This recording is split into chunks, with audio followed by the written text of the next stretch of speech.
एक कविता सुनिए। शीर्षक है खलनायक।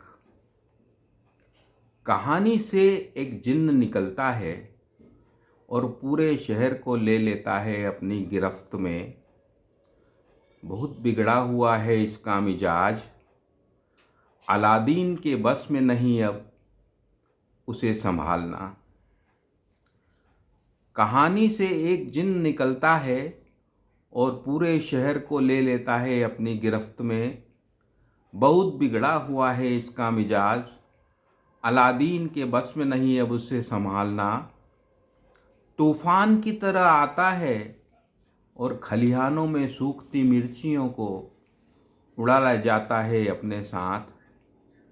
दौड़ती रहती है कहानी उधर जिधर सुर्ख आँखों को मसलते हुए बेतहाशा भागते जाते हैं बेहाल लोग। ये एक धारावाहिक कहानी है। ये एक धारावाहिक कहानी है जिसके हर एपिसोड में मुख्य पात्र चीख चीख कर कहता है कि नायक नहीं, खलनायक हूँ मैं।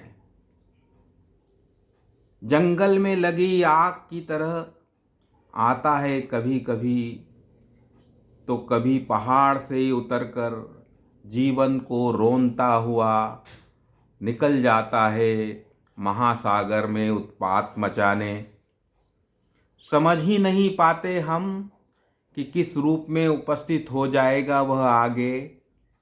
बीते जमाने की स्वांग परंपरा को जीवित बनाए रखा है अब तक इसने। किसी वायरस की शक्ल लिए चली आती है इसकी जहरीली फुफकार। खोजा नहीं जा सका अब तक जिससे बचाव का उपाय विज्ञान की किसी भी शाखा में। गुस्सेल नदी का रूप धर बस्ती में तांडव करने लगता है।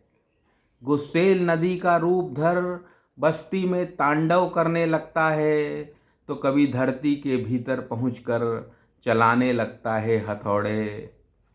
कल ही तो दिखाई दिया था वह, कल ही तो दिखाई दिया था वह तटीय इलाके में आतंक बिखेरता चला आया था किसी घुसपैठिए की तरह समुद्र की तलहटी में छिपता हुआ। बहुत खतरनाक है यह बहरूपिया, बहुत खतरनाक है यह बहरूपिया। भयानक है इसकी कहानियाँ, जारी है फिर भी कहानी का लिखा जाना। बहुत खतरनाक है बहरूपिया, भयानक है उसकी कहानियाँ, जारी है फिर भी कहानी का लिखा जाना। कोशिश करें आप तो ज़रूर खोज सकते हैं कथाकार का नाम। कोशिश करें तो ज़रूर खोज सकते हैं कथाकार का नाम। मगर तारीफ तो उसकी बनती है जो खौफ से गुजरता है लगातार।